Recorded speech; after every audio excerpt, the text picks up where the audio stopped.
And we are live. Welcome to the NBA Strategy Show. It is Tuesday, January 3rd. I am Josh Engleman. I am joined by Adam Scherer. We are brought to you by PrizePicks.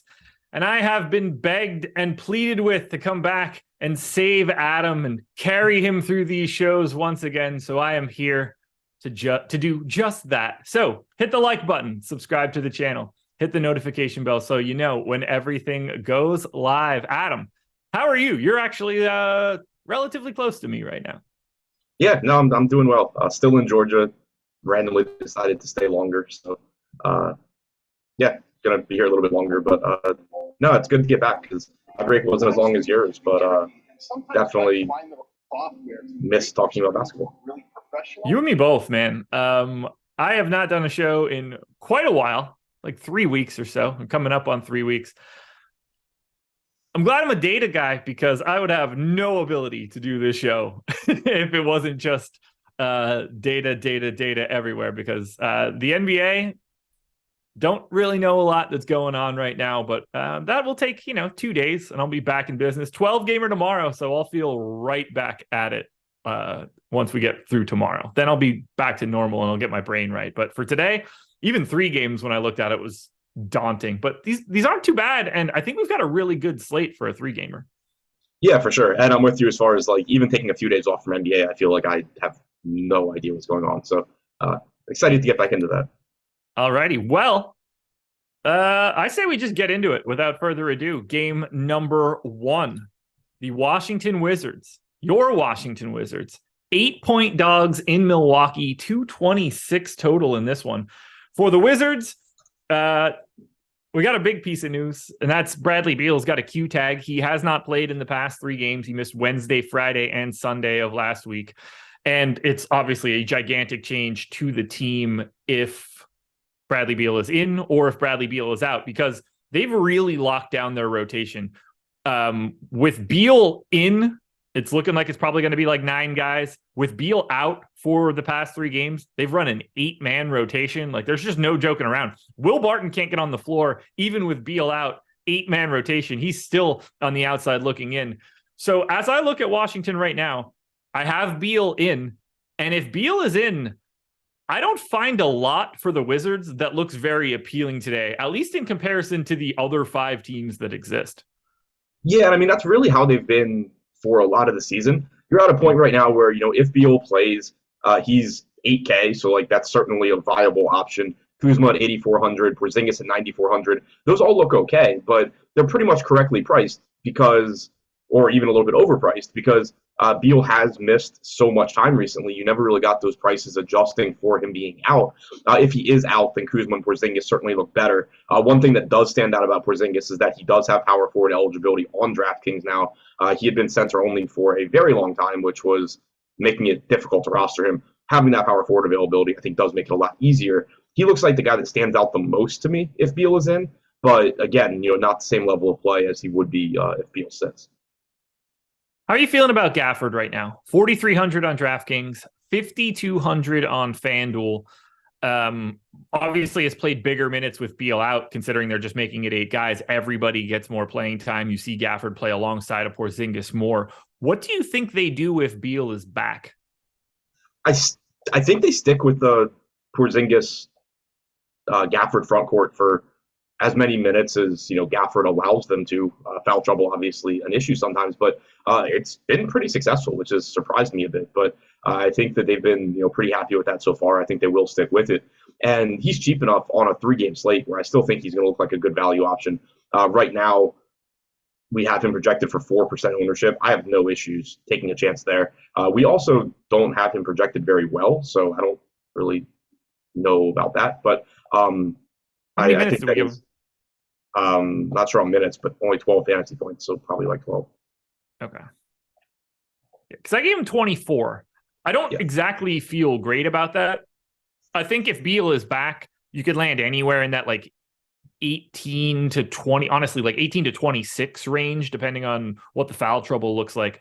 I don't have a comfortable number for him. If he's playing 24 minutes at 4,300 and 4% owned, he might be the best GPP play today. Yeah, I mean, we have him at 13 minutes, which is simply wrong if he starts. Yeah. That'll change. But yeah, I'm with you. Like I think that expecting him to be in that low to mid 20s range is very reasonable. And I don't really see a reason to think that he wouldn't be starting. I mean, he was starting No. with Beal in prior to that. So Yeah, like I think they've been pretty happy with how that front court has worked out so far. So that ownership is interesting to see. What do you think about your boy Rui? 4,500 on DraftKings. He's 5,600 on FanDuel. In general, I'm going to name prices for FanDuel that are just, I don't want to say crazy, but pricing on FanDuel is way more difficult than it is on DK for today. How are you feeling about Rui here, who is projected, at least as of right now, for the most ownership on DraftKings from anybody from the Wizards? So I think Rui looks pretty good at the $4,500 price tag. He has been getting substantial minutes off the bench, coming off of a game where he played 32 minutes last time out. Beal could potentially throw a wrench into that. Like if Beal comes back, Kispert moves to the bench, and then you're just getting those minutes sort of, I think, split up between Avdia, Rui, and Kispert. For example, there was the game a couple of games ago where Beal was in, where Rui played like 21 minutes. If he had closed, he'd have still gotten the 25, 26, but they closed with Avdia over him. So I think you're going to see, if Beal is back, it just becomes more difficult for Rui to be in the closing lineup. It becomes a situation where only one of a lot of the time at least, only one of Avdia, Kispert, Rui is going to be out there. Another way to think about it would be that two of those three plus Gafford are going to be out there. Whereas when Beal is out, you're pretty much getting three of the four. Man, I keep looking at this. I see the ownership, and I just have such a I just have such a hard time wanting to recommend anything for the Wizards. It's either like a price tag that I don't like.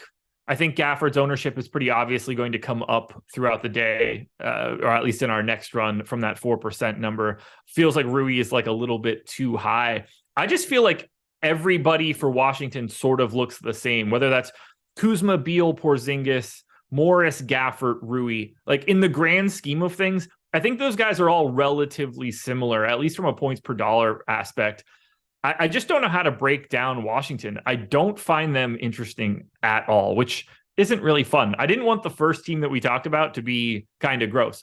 Now, if Beal happens to be out, we just take whatever minutes we're projecting for Beal and redistribute them to only the guys that we've already projected in, at least based on the past three games. What stands out then if Beal ends up being out? I mean, it makes Rui look a lot better because, again, those minutes are just going to be more solidified. Avdia's minutes are more stable as well. He's a reasonable, with or without Beal, I think Avdia is actually a reasonable tournament pivot away from Rui at half the ownership. Kispert's minutes are going to look better. He started the last game with Beal out. I assume you would see him in the starting lineup again. So he's someone where I'm not really that interested in him if Beal is in. But at 3,700, if Beal is out, there is some merit to going there. You get a little bit more production from Porzingis and Kuzma, maybe a little bit more from Morris. But your point is big too. Like even last game without him, not only did you not see Will Barton, you didn't see Jordan Goodwin outside of garbage time either. So they've just been going to DeLon Wright and Monte Morris splitting the point guard minutes and then running a wing rotation where it's Rui, Avdia, and Kispert. Man, everybody just that's what they need, honestly. Like you need Beal to be out for Washington to become more appealing. I don't know if it makes any individual guy like the most appealing thing, but Washington becomes much more functional to me if we just axe Beal from this rotation today. Yeah, you can at least feel better about how the wing minutes are going to be distributed. Yeah, it's crazy. Could you imagine starting this season and me telling you that the Wizards are going to run an 8-man rotation with Beal out and Will Barton won't see the floor? He had actually one of the last games he played before he got kicked to the end of the bench was like his best game of the season by far too. So I was actually kind of surprised that that's when they decided to pull the plug. It's crazy. I did not see that happening. Yeah. I thought that was an interesting pickup, and it was like, okay, like maybe he could like reinvent himself now outside of Denver. And it's like, man, oh man, Denver sold at like the absolute perfect time. Yeah, I thought it was a pretty solid pickup for them as well.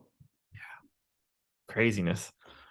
Anything else we should touch on here for Washington? Anything we're missing, whether Beal is in or out? They seem like pretty easy to talk about. Do you have any interest in DeLon Wright at 3,400?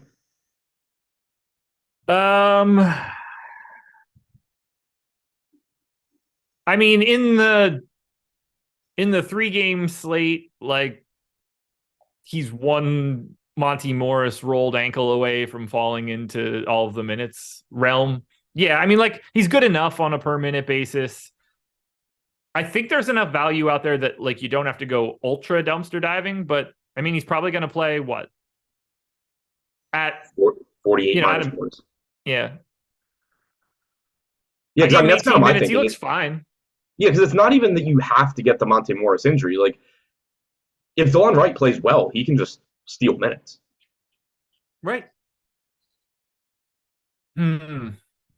He probably should be more interesting than, I don't know, maybe 6% ownership feels about right. Like, I think he's owned reasonably. I guess I don't really have too much to add. Like, I think everything that he looks like right now is correct.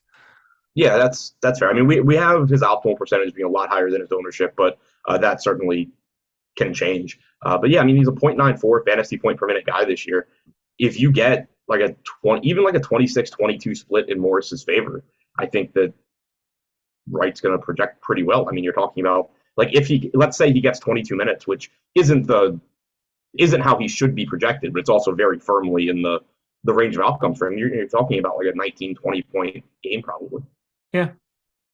Definitely a guy that I want to keep my eye on for sure. And obviously, maybe not obviously, but like if Beal ends up out, I don't necessarily think it matters for DeLon Wright, but like I somehow become slightly more interested. It just sort of, it shouldn't matter. It probably doesn't matter. You know, like last game, you still didn't get any minutes where Morris and Wright played alongside each other. I don't expect to really get those minutes, but it does at least, if Beal is out, it opens up the chances that Washington just runs some weird rotation where you get a couple of extra minutes. But it shouldn't have an impact. Exactly. Like whatever that percentage is that they could play alongside of each other just sort of gets opened up for you. I don't think it's particularly likely. They don't seem to want to do it all that frequently. I'm running that now just to see how much they've done it in the past. And they just don't.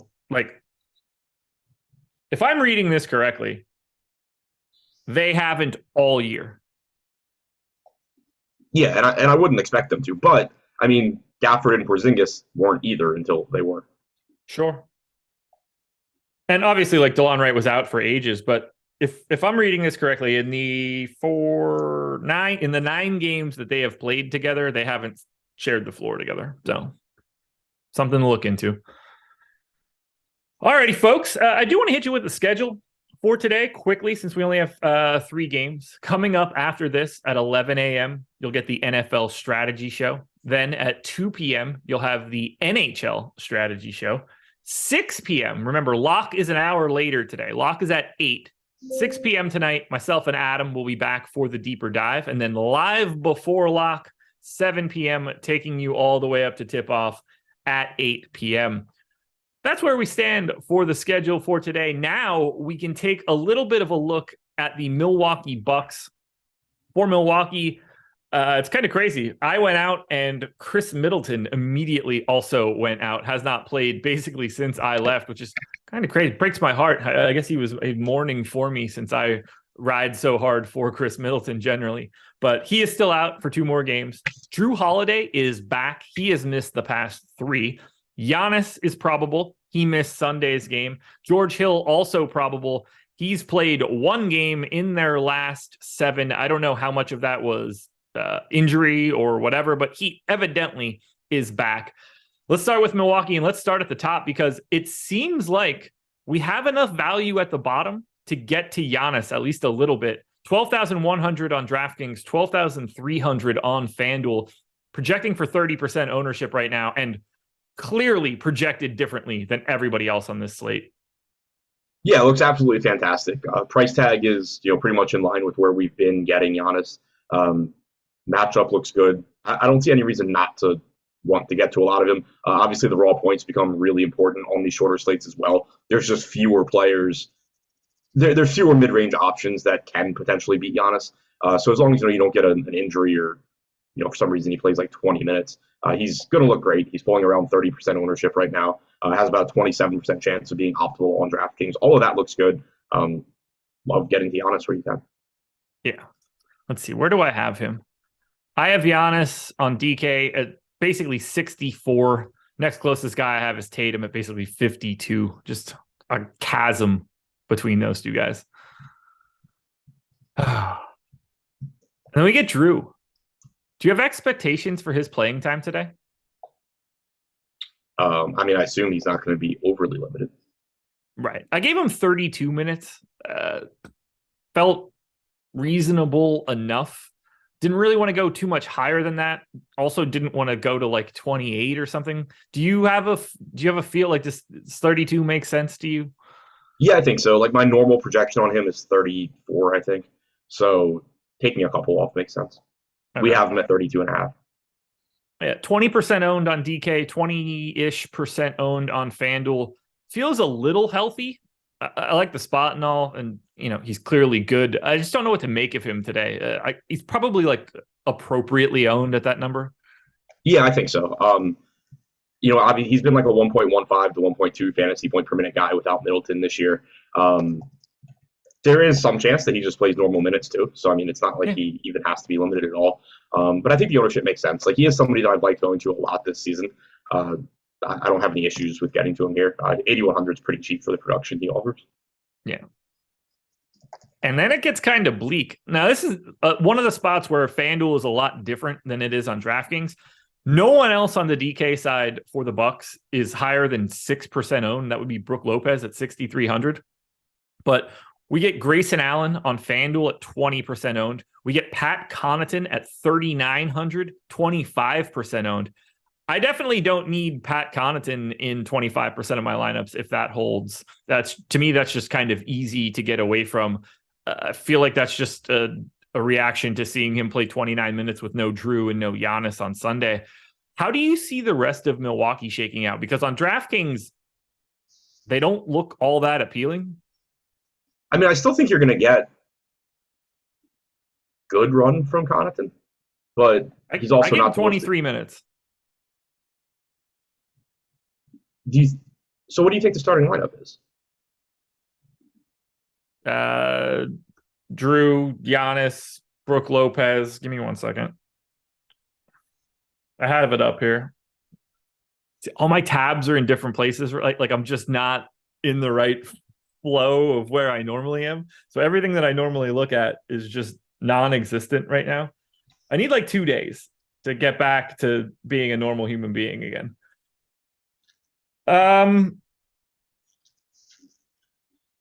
Probably what? Drew, Giannis, Brook Lopez, Grayson Allen, Carter? Connaughton? Yeah. You think it's Connaughton over Carter?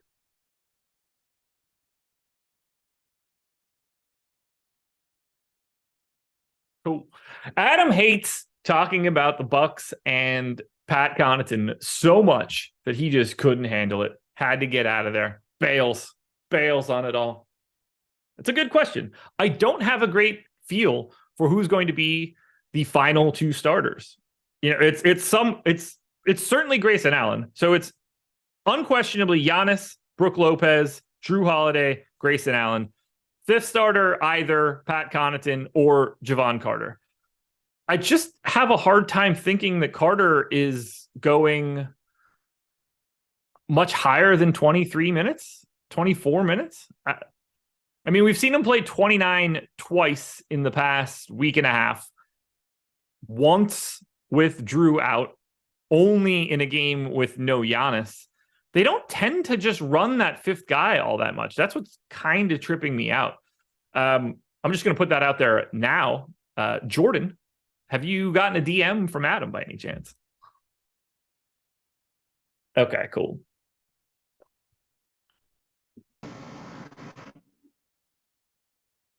Welcome back. Thanks. Yeah, laptop was plugged in, but I guess that outlet didn't work because it just died. Maybe instead of trying to pay for late night Waffle House, you can try to pay for upgraded internet. It wasn't the internet. My computer just turned off. So I know that was going to be my joke. Oh, yeah. I was going to say the tech issues I've had today. Where?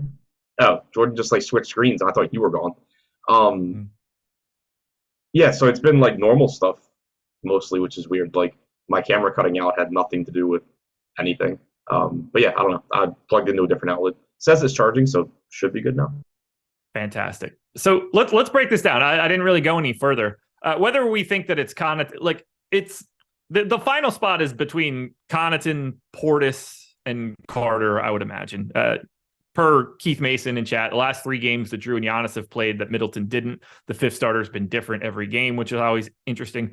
Are you expecting a lot more minutes than out of Connaughton than 23? He doesn't have to, but I think that it's likely that he will. I don't really care about the starter being different because Connaughton just simply wasn't in the starting lineup, and then now he is. They moved him into the starting lineup like since then. So I don't like it was changing, but I think it's just Connaughton. I mean, I think projecting like mid to upper 20s for him makes sense.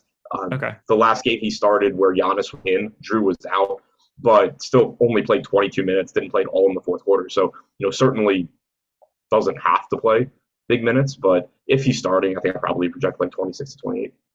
Okay.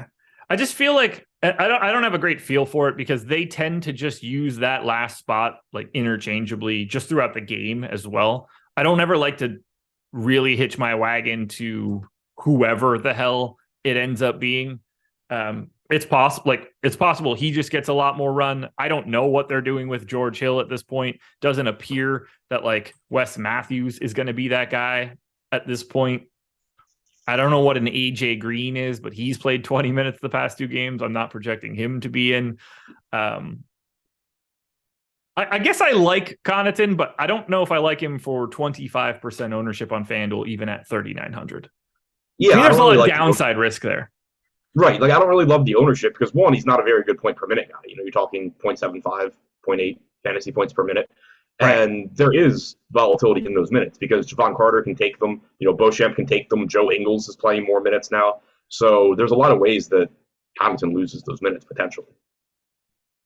How do you see the rest of these guys, whether that's Allen, Carter, Ingles? Is there anything else here for you for Milwaukee? Ingles at 3,900 and no ownership, I guess, is like mildly interesting. Did play 24 and a half minutes in the last game that Giannis played.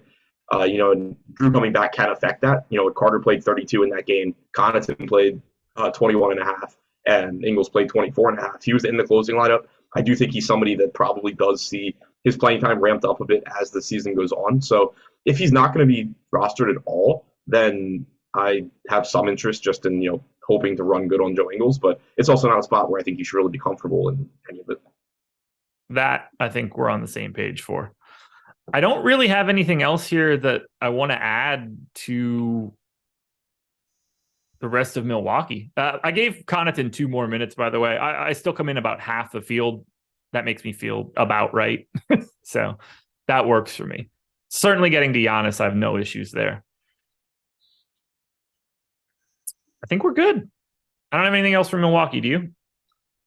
No, nothing else that really sticks out. I mean, Bobby Portis is 7K, so that's not a spot that I'll probably get to.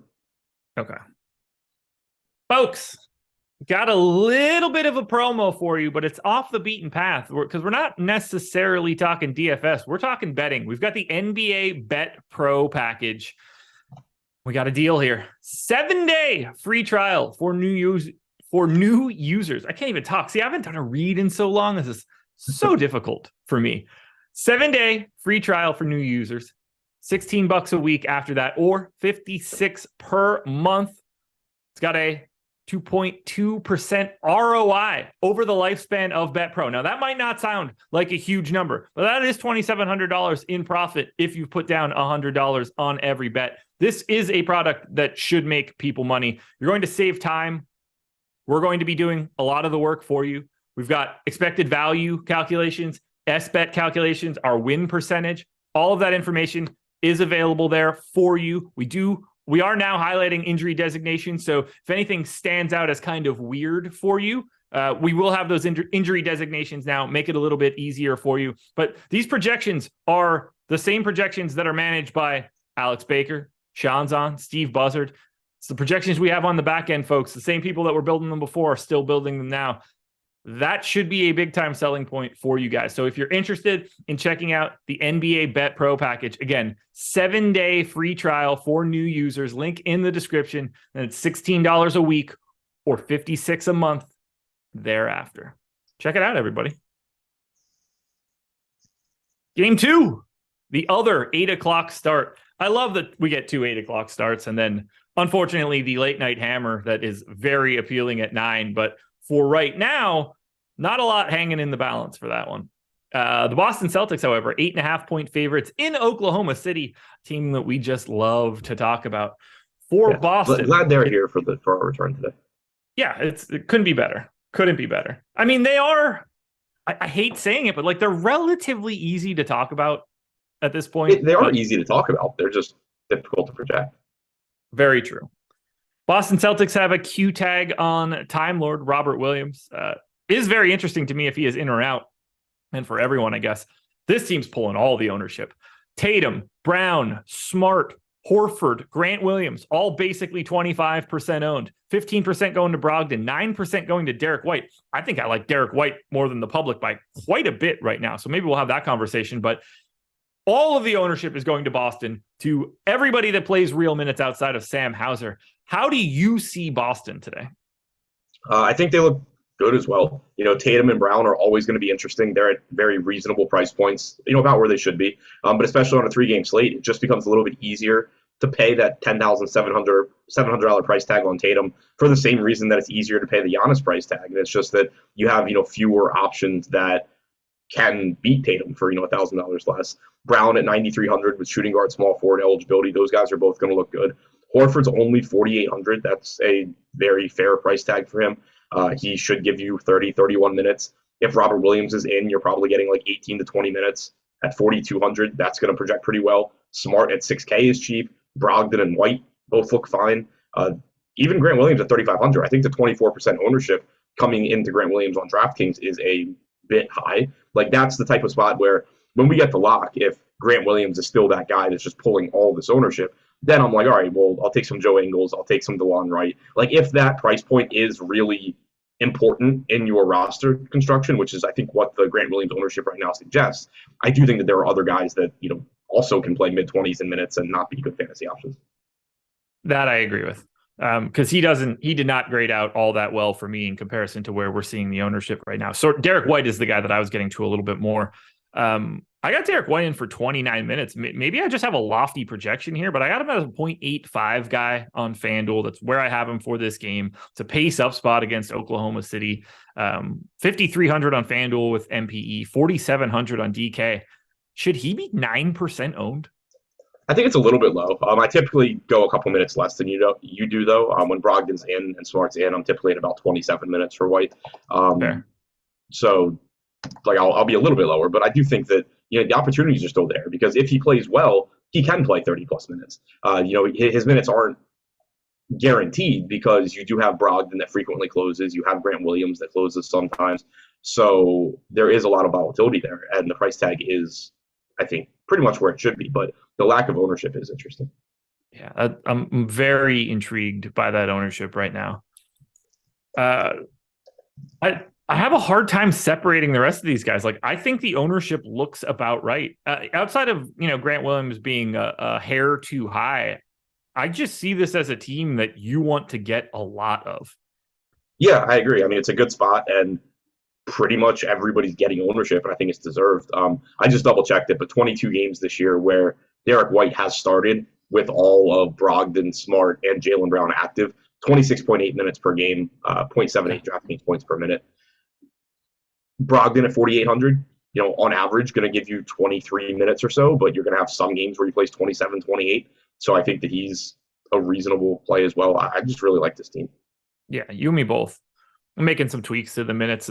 It's helpful. I needed to bat some of this off of you after not having any sort of feel of anything for the past couple of weeks. So it's good to actually have a little bit of a back and forth for it all.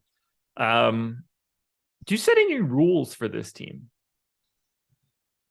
I think you could set max one of Robert Williams, but I don't think that's especially on a 3-gamer. I don't really know how I feel about that. They can play next to each other. We saw them play next to each other when Williams first returned. We haven't seen it as much recently, but and against an OKC team, it's an OKC team where I don't expect them to be playing next to each other all that much. But Sure. If you were going to set a rule, I think you could set that one. Other than that, there's not really too much, I don't think. Like maybe a max 2 of Grant Williams, Derek White, Malcolm Brogdon, because you're at most getting 2 of those guys closing. Most times you're only getting 1. But anything else that we should be touching on for Boston? I find it like I don't like that I'm not giving a firm take, but I really just kind of like literally everyone except for Sam Hauser. Yeah, so do I. Because it's just a situation where, like, if I don't like them from a projection standpoint, I like them from an ownership standpoint, like with Derek White. Yeah. Everyone else, is pretty much getting ownership because they are easy to like from a projection standpoint. White's the only one where it's like, oh, I don't really love that salary, but then you tell me that he's not going to get much ownership and everybody else on the team is, and he becomes appealing too. In terms of aggregate ownership,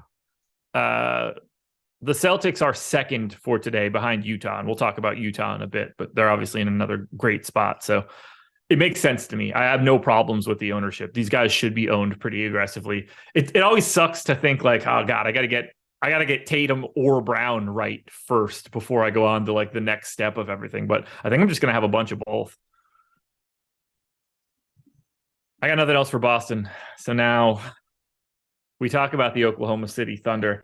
And for OKC, no Jeremiah Robinson Earl, no Poku, no Usman Jang, Omer Yuri, and Lindy Waters are evidently in the G League.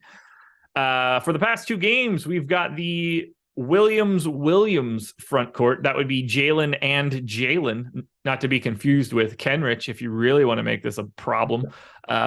Shai Gilgeous-Alexander, 10,300 on DraftKings. 10,400 on FanDuel. He's 15 and 25% owned respectively. I would like to get to a little bit more Shai at 15% ownership, even in this awful matchup for him against Boston. Yeah, I'm with you there. I really like the relative lack of ownership at 15%. The matchup is tough, but if OKC does remotely hang in this game, you assume SGA or Giddey, at least one of the two, are playing well.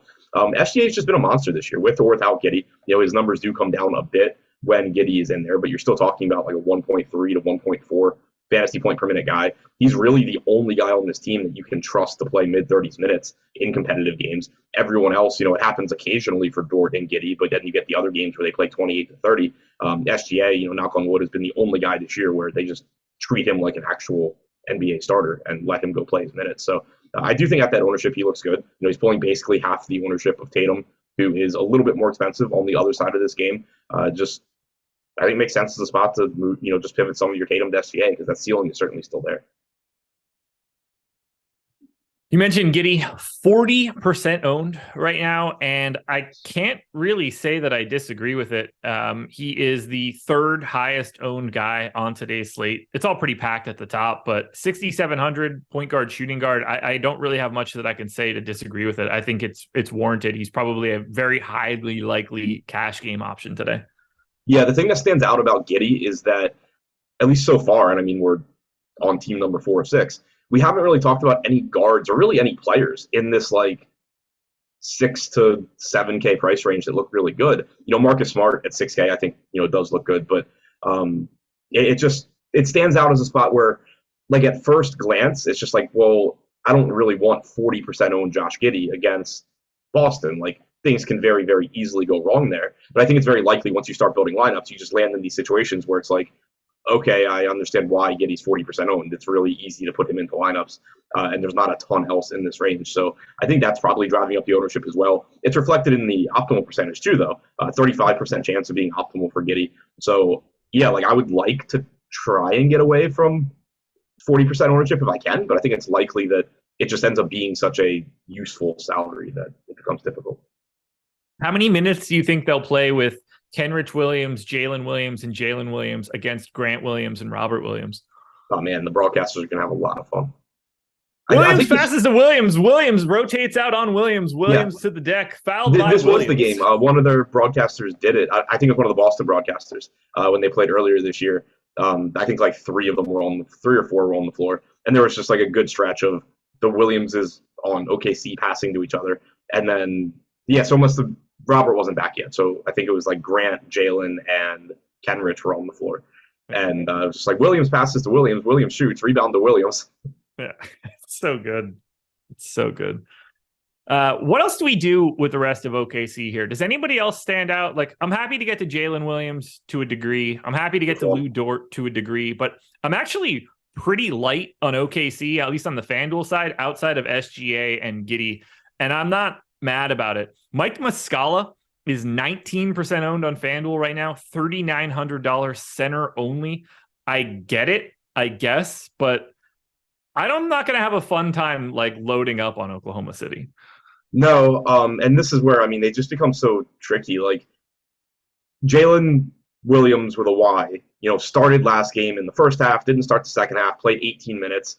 You had a pretty disappointing game from him in his first start as well, but, rebounded at a high rate in that game against, I think it was Charlotte, just didn't score. He's only 3,300. If he starts here and is pulling 10% ownership, I certainly think he's interesting because if he plays 20 to 22 minutes, he's going to project as a good value.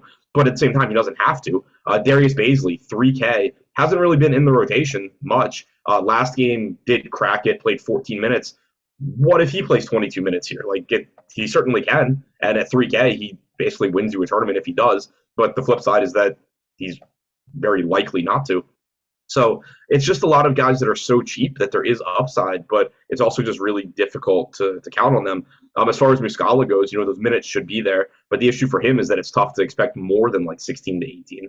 So there's nothing else that I'm like confident in, but I just like on a 3-gamer, this is a spot where I'm interested in sort of just rotating through some of these cheap OKC pieces. Trey Mann played 24.5 minutes last game. Good to see. Previously, he'd been playing like 14. So, who knows what it is today, but you can use that volatility in tournaments. Like going back to the Grant Williams 25% ownership point, is he going to project better from a median standpoint? Sure, because you can actually give him those minutes and feel pretty comfortable with it. Whereas you do have to factor in that any of these OKC guys could just barely play. But from a range of outcome standpoint, Darius Baisley, Trey Mann, Kenrich Williams, Jalen Williams, the cheap one, any of those guys can outperform Grant Williams if they play well and happen to get the minutes in this game. Should be a blast to talk about. We'll definitely dig into it more on the deeper dive a little bit later. But first, I need you guys to hit the like button. 400 plus people in here. We're not up over 100, so we definitely need to do that. And now we're going to talk a little bit about the presenting sponsor of this show. That would be PrizePicks. If you have not signed up yet at PrizePicks, you're in luck. There is a link in the description of this video. Click it. Head on over to PrizePicks, make a deposit. They will match that deposit up to $100. So if you've only got 20 bucks, they'll give you another 20. But if you've got 100, put it in there. They'll match you up with another 100. You're picking player props, put together 5-on-1 parlay card. You can net up to 10x your entry fee. You can do that across sports right now. I'm seeing NFL, NBA, NHL, college basketball, and soccer out there right now. Adam and I are going to talk about some points props for today's slate, and we are going to start it with Jason Tatum, who we just talked about. How do you feel about over under 30.5 real points? Give me a second. It's on the wrong tab. Will do. You said 30.5? Yeah. We have him at 30.9, so push. So do I. So yeah, we'll step away from that one. We'll switch back over to the Oklahoma City side of this one. Shai Gilgeous-Alexander over under 28.5. Over there, we have him at 29.4. That is in 34.5 minutes, so there is certainly the risk that he just plays fewer minutes than that if this game's not competitive. I have him at 29.9 in 35 minutes, so I would be taking the over as well. What about Josh Giddey, 15.5? We have 15.1 in 31 minutes. Yeah, I got him at 15.5 on the number, so that's going to be one that I'm going to have to get away from. These lines look pretty good today. Everything else is going to come from the final game, so I don't want to hit on them yet since we haven't talked about it yet. Like Marcus Smart's at 11.5, Al Horford's at 9.5. Both of those numbers look good. Tough points lines so far for today, but if you need any more details, you could head on over to Stokastic.com. Definitely dig in there, but link in the description. $100 instant match deposit bonus for you at PrizePicks. Ready to close this out? Yep.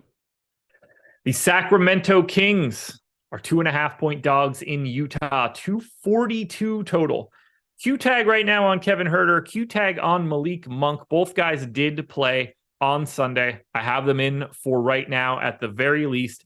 Lots of ownership going to this game in general. 242 total is 7 points more than Boston OKC. It's the game that's expected to be the most competitive. Both defenses aren't very good. I mean, this is a dream DFS matchup for the late night hammer, and the ownership sort of shows it. You're getting guys into the 20s and Sabonis, Fox, Harry Barnes at 29, Keegan Murray and Malik Monk both around 20 on the DK side. All these guys are around 20-ish% on FanDuel as well. I don't have any one individual guy that stands out the most, but I just want to have a lot of the Sacramento starters plus Monk. Yeah, Sabonis, I think, looks fantastic. Played 33 minutes on Sunday, lost about a minute and a half to garbage time at the end. Also had some early foul trouble. We've seen when he's not in foul trouble, you're getting 37-plus minutes from him. He's playing through his thumb injury, it appears. So really like him at 10-5. And then the other thing, too, is we just haven't really talked about centers that we really like. I mean, you talk about Gafford looking fine. Brook Lopez looks fine. But maybe Jalen Williams if he's starting. But like Al Horford, you can roster a power forward. Porzingis, you can roster a power forward. There's just not a ton to love at the center position on this particular slate. So it makes it a little bit easier, even on DraftKings, where Sabonis is center only and you don't have that power forward eligibility, makes it a little bit easier to get to him just because the opportunity cost isn't as high as it normally is. In addition to, again, just not having a strong mid-range of players that can beat him, that 10,500 price tag isn't as much of an issue either. So I do really like getting there. Some 9K De'Aaron Fox is certainly fine. Probably correctly priced with Sabonis being in, if not a little bit overpriced, but certainly still just has the upside to get there. He's been about a 1.2 fantasy point per minute guy this year. If Monk is in, typically you're projecting around 24 minutes off the bench, but if he gets hot, he can certainly play more. Barnes, Huerter, Murray, all at reasonable price tags here as well. This is another team that just looks really good, kind of similar to Boston. Yeah. I think if you want to play any sort of amount of Sabonis, Fox, Barnes, Huerter, Murray, Monk, I think it's all very justified. Can you justify anything for Davion Mitchell, Trey Lyles, or Rashawn Holmes? Welcome back to the rotation, by the way, Rashawn Holmes. Yeah, so Davion Mitchell is kind of like a worse fantasy version of DeLon Wright, I think, where he's also going to play the backup point guard minutes. The problem is his starting point guard is De'Aaron Fox and not Monte Morris. So it becomes much more difficult. Like you're just almost never, barring injury, blowout, foul trouble, you're almost never just going to get a rotation where the Kings say like, oh, Davion Mitchell is going to play 26 minutes tonight and De'Aaron Fox is going to play 22. Like that is something that actually happens with the Wizards. So I think that it's the same idea, just a lot harder path of getting there. And then on top of that, Mitchell, not as good a fantasy point per minute guy either. Trey Lyles actually played solid minutes last game, played 18. Don't know how long they keep that up. We had seen him sort of getting kicked out of the rotation previously where it was resulting in more minutes for Keegan Murray and Harrison Barnes and Huerter, but picked up 18 last game. So, if we keep seeing that, he is going to offer some value on these shorter slates at only 3,800. Rashawn Holmes back in the rotation, like you said. He benefits if Domantas Sabonis gets in foul trouble. So, it is that backup center situation where you have a good point per minute guy. He's just probably going to play whatever minutes Sabonis doesn't play. Yeah, I don't have a ton of interest in those guys. The guy that I'm paying a very close attention to Monk on FanDuel. I think he is standing out for me in a pretty big way, but you mentioned Sabonis before. I feel the same way. He also has the power forward eligibility on FanDuel, and he's $200 cheaper. I think he just looks great there. It's so easy to want to get to him too. One ownership piece that sticks out on DraftKings, if it holds, I have no idea why Harrison Barnes is pulling 3 or 4 times the ownership of Kevin Huerter. I get that Huerter is $600 more expensive, but they are Q tag on Huerter. No, that'll do it. I didn't know where. I mean, 29% ownership to Barnes felt high to me in general, but sure. if the comp point is Huerter, it's the Q tag on Huerter. Yeah, okay, good call. Yeah, I was like, I'm pretty sure it's going to change because we have a 19% chance of being optimal. Yeah. Ooh. Anything else you want to touch on for Sacramento? Nope. Okay. Well, let's go to Utah now, where Utah is essentially at full strength. except for Colin Sexton. Sexton is going to be out for the next 4 games, had been in.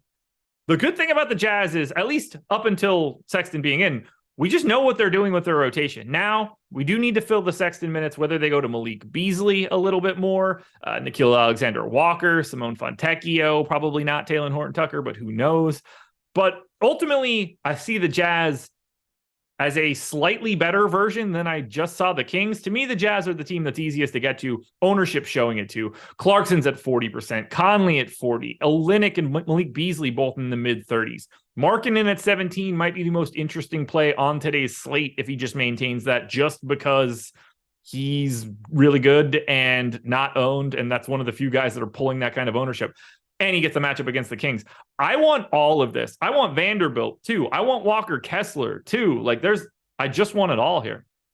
Yeah, it looks like a great spot. I mean, you can start at center. You basically have Vanderbilt and Kessler splitting all of the center minutes. Maybe Kelly Olynyk gets a couple here and there, but you're pretty much getting those minutes split. So like last game, you got 30 minutes for Kessler. You only got 17 for Vanderbilt. But that can obviously change any given game. I think projecting it to be, closer to a true split makes sense. But when you have Vanderbilt coming in at 5K, you have Kessler at 5,100.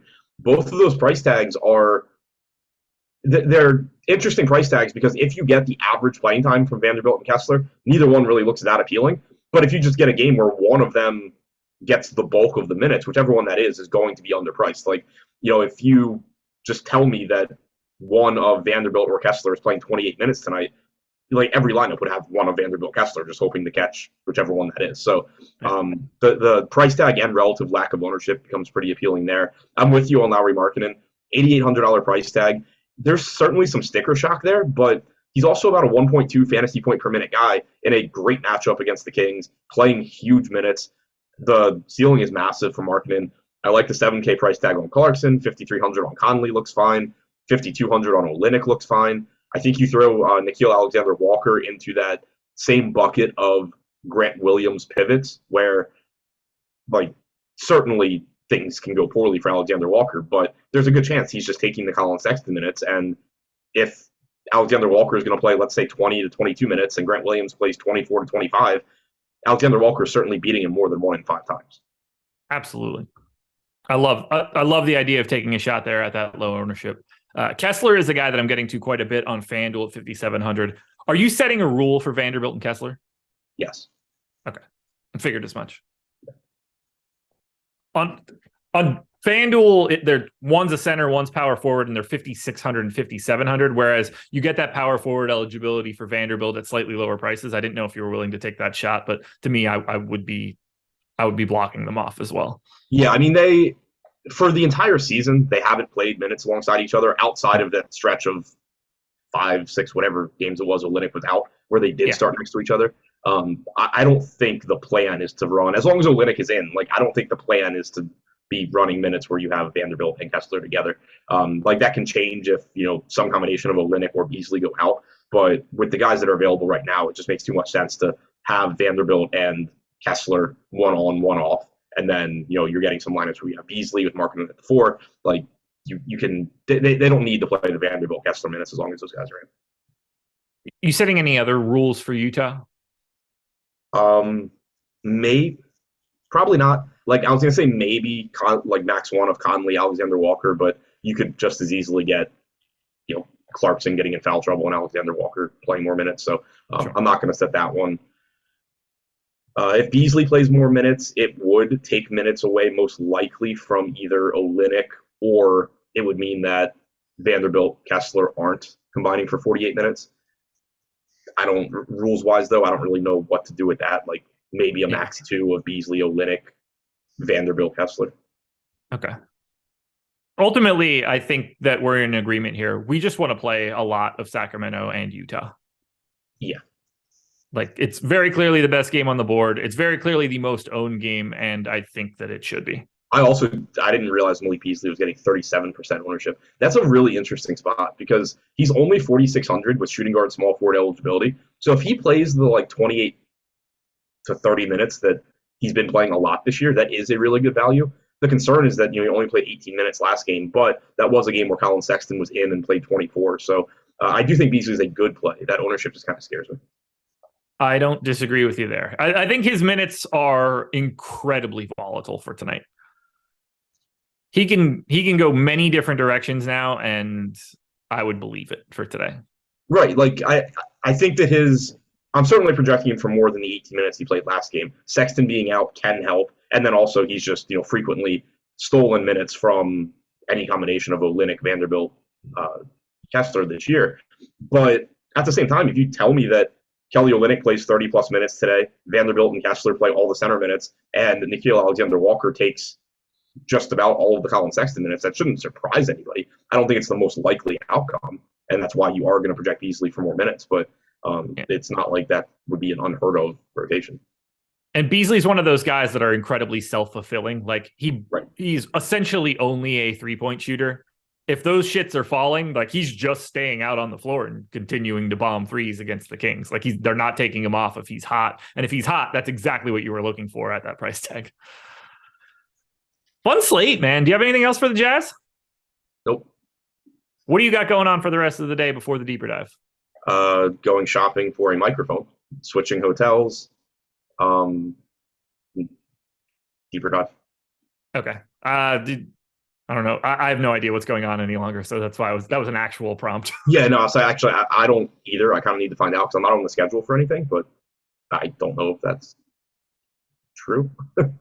Well, good luck with that. Contenders videos are already out. Process Show was back today. 12 Gamer for tomorrow. But Adam and I will be back for the deeper dive later today. Thank you to PrizePicks for being the sponsor of this bad boy.